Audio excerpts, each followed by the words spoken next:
Today we're gonna be talking about the hottest newest release from Burberry, which promised us to smell like a goddess. Hello, beautiful people. My name is Irina, and my mission is to not let you die unscented. If you're new here, put a thumbs up, subscribe to my channel, and let's move in.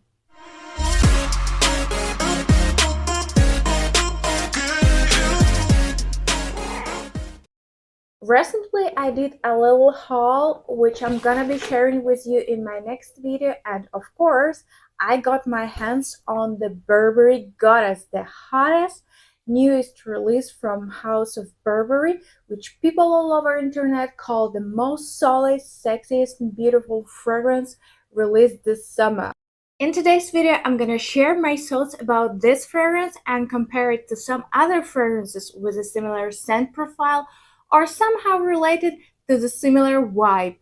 So let's go!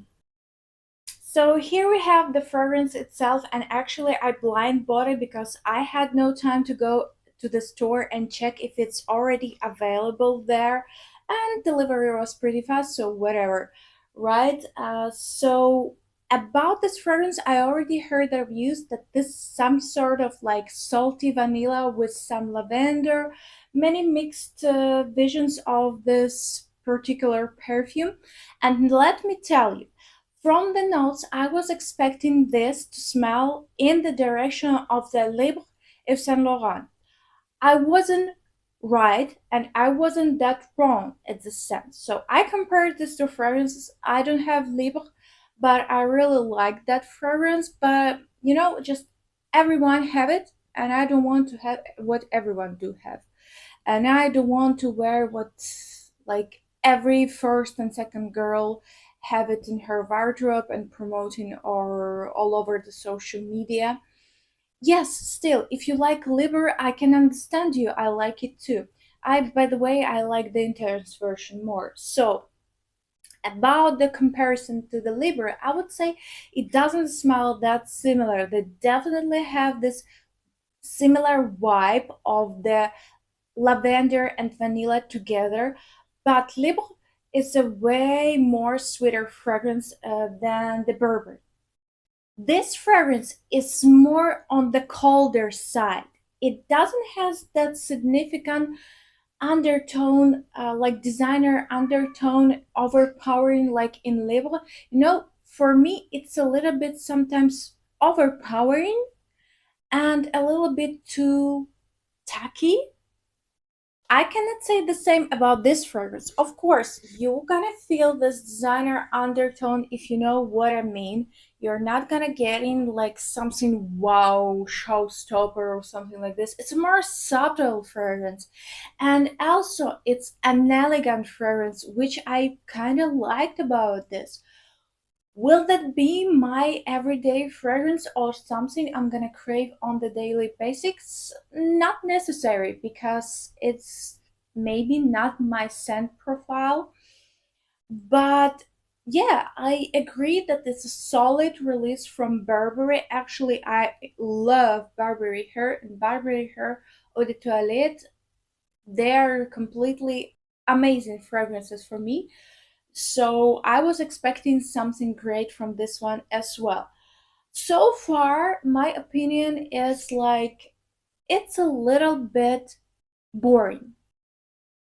So before I'm gonna give you my final conclusions about this particular fragrance, let's compare it to some other fragrances with a similar scent profile or even with a similar name. And of course, first of all, I'm gonna talk about the YSL Goddess, which kind of blew the internet last year.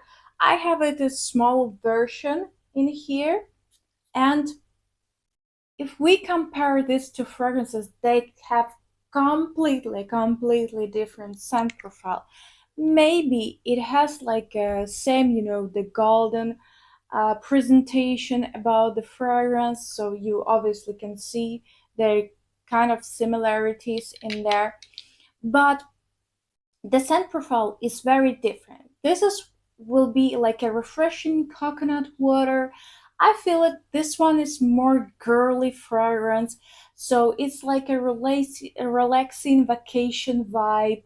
And yeah, you're kind of drinking your coconut water from the real coconut and just chilling under the palm trees in a bikini, something like this.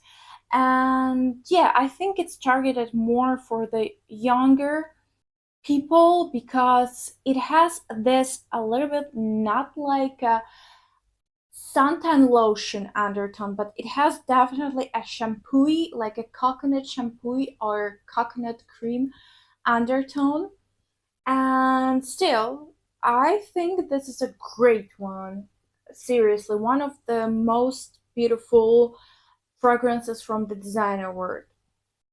But the one I like, of course, way more, it's the intense version of it. And oh my god, this sexy vanilla, you girls. I just can't get enough of it. I got this one first before I got the original just to test it out if it's gonna work for me. And this was a love at the first sniff. And the story behind it, because in the store there was no original available, I just decided to spray the intense version. I was like, how different it can be. It's very different. It's very different. Yes, it has some similarities, but this is like very sexy white floral vanilla. Oh my god, with some coconut. I don't know. This is so sexy. This is so seductive. This is definitely date night out scent, and I really love this one. Another one I want to talk about related to the goddess topic, it's of course Olympea from Paco Rabanne, and the reason is because it's obviously inspired by the gods and by the Olymp mountain where all the Greek gods were gathering and living. Yeah, and this fragrance is one of my favorites from the designer world as well. I really love the salty vanilla. It's nothing similar with the newest release from Burberry. It's nothing similar as well with the goddess, alien goddess from Mugler. But it has, like a similar vibe, like a vacation vibe. So I would say I would categorize these fragrances this way. So if you want to have like a vacation, summer vibe, a little bit relaxed, a little bit in the mood of the seaside, you definitely need to pick Olympia or Alien Goddess. The reason for it that they're refreshing both in the different ways. So with the Olympia, you're gonna be getting this freshness from the salt inside, and it's also like a little bit, I wouldn't say sparkly, but a little bit, the salt, it's giving some spice, some character to this fragrance, and you're gonna feel yourself as sexy, as relaxed at the same time in a good mood. It's a day and a night out appropriate fragrance for sure. It's not overpowering, it's really well balanced, and it's unique in its own way. In the comparison to Alien Goddess, then you're gonna give this tan goddess on the beach vibe. And I would say the Alien Goddess, it's more like a daytime scent because of this coconut. I think, yeah, maybe if you are in a tropical climate with on the tropical vacation or something, you can wear it in the evening, but it's a little bit, it's not that intense to be wearing in the evening. So I would say it's more like a daytime set. On the other hand, about the alien intense, oh my god, this is like a sex in a bottle, seriously. I really love this fragrance. I already can tell you that it's one of my favorite designer fragrances in general, but from this all fragrances I mentioned today, this is my favorite one. And this vanilla inside, it's super addictive. It's super addictive, it's super sexy. You definitely need to try this one if you haven't tried it yet. Or if you actually have it in your collection, share your thoughts about it because I'm curious, am I the only one who's that much obsessed with this fragrance? And of course, Libre, you know better than me because I don't even have it. So as a conclusion about this fragrance, I would say it's the most subtle, refreshing fragrance from the entire range. And it gives you this freshness from lavender, so it's definitely not a vacation vibe at all.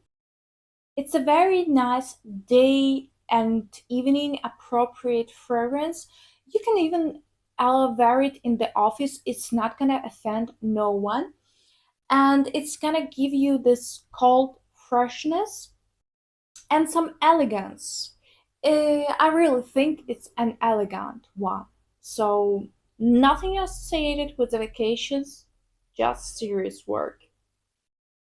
So, my beautiful ladies, I hope you liked this video, and I will see you in the next one when I'm gonna be sharing hot, sexy compliment getter fragrances. Mwah!